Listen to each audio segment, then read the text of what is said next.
বন্যা এবং ভাঙনের বিষয়ে জানাতে টাঙ্গাইল থেকে সরাসরি যোগ দিচ্ছে সহকর্মী কামাল হোসেন। কামাল, বন্যা দুর্গতদের জন্য কি ধরনের ব্যবস্থা নেওয়া হয়েছে প্রশাসনের পক্ষ থেকে এবং সেখানকার বন্যা পরিস্থিতি সম্পর্কে সবশেষ কি তথ্য আছে আপনার কাছে?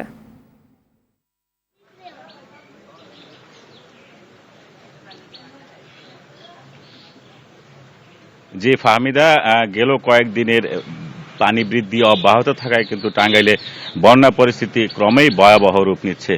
আমি পানি উন্নয়ন বোর্ডের একটি তথ্য প্রথমে দিয়ে রাখি যে আজকে কিন্তু যমুনা নদীর পানি 8 সেন্টিমিটার বৃদ্ধি পেয়ে বিপদসীমার 67 সেন্টিমিটার, নদীর পানি 98 সেন্টিমিটার উপর দিয়ে প্রবাহিত হচ্ছে। তো এতেই বোঝা যাচ্ছে যে টাঙ্গাইলে বন্যা ক্রমে অবনতি হচ্ছে।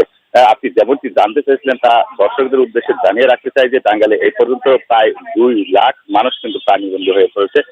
200 গ্রামের বিভিন্ন এলাকায় কিন্তু যে সমস্ত রাস্তাঘাট ছিল সেই সমস্ত রাস্তাঘাট কিন্তু ইতিমধ্যে ভেঙে গেছে বা উপচে পানি লোকালে প্রবেশ করছে।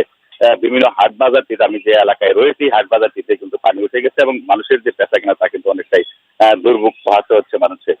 আরেকটি বিষয় আমি জেলা প্রশাসন সূত্রে যতটুকু জানতে পারছি যে বন্যা কবলিত এলাকার জন্য 20 মেট্রিক টন চাল বরাদ্দ দেওয়া হয়েছে এবং সেই চাল কিন্তু এখনো বিতরণ শুরু হয়নি। আমি বন্যা কবলিত এলাকার বিভিন্ন এলাকা ঘুরে যতটুকু দেখতে পেরেছি বা লোকজনের কাছে শুনেছি, তারা কিন্তু এখন পর্যন্ত কোনো ধরনের সাহায্য বা সহযোগিতা পায়নি।